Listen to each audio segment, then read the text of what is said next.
Hey, what's going on, guys? I'm going to talk to you today about the South Korean serial killer Yeong Cheol.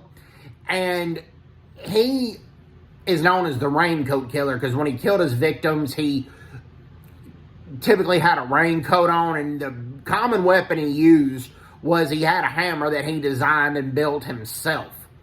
And he has been caught by the police. He's in South Korea awaiting execution. He's been on death row for a while, and I hope he gets executed as soon as possible because so the South Korean taxpayers would have to quit paying their money keeping this scumbag alive.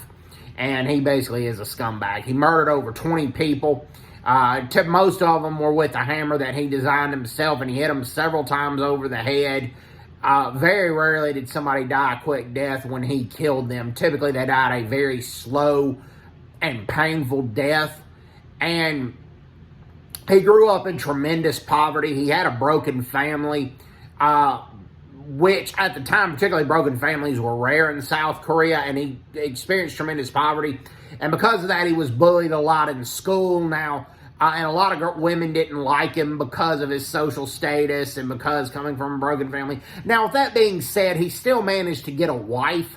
The wife left him because he had previous charges of looking at and distributing child pornography, which he basically was just given a slap on the wrist for that. And he had the crime of impersonating a police officer. And after he committed the crime of impersonating a police officer and was sentenced to prison for 2 years, which I thought was a very light sentence for something like that, the wife left him, and he had a son with the wife, and she took the son with him. He did ask to see the son, and he was going to kill the wife and the son when they came to visit him, but he decided not to. He looked in the eyes of his son and just couldn't do it.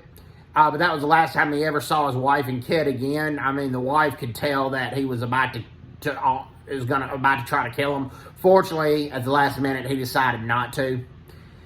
So the ex-wife never saw him again, never allowed the son to come see him, and rightfully so.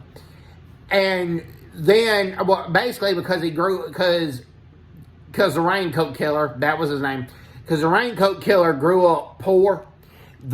He resented South Korea's wealthy population, and then because most women didn't like him throughout his life, he resented women as well, and he just killed them. I mean, he Shinsadong, which is one of the wealthier areas in South Korea, he targeted his victims there in some cases, and also South Korea's elderly he targeted.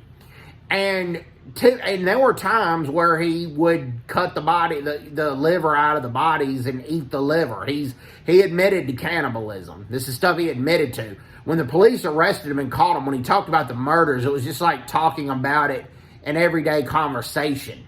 I recommend the Netflix documentary, The Raincoat Killer. That goes into more detail than what I'm talking about. And I recommend that you watch it. It's a 3-part series, and it's really, really good. So anyways, hope everybody's doing well. Take care. God bless them. Bye-bye. Bye-bye.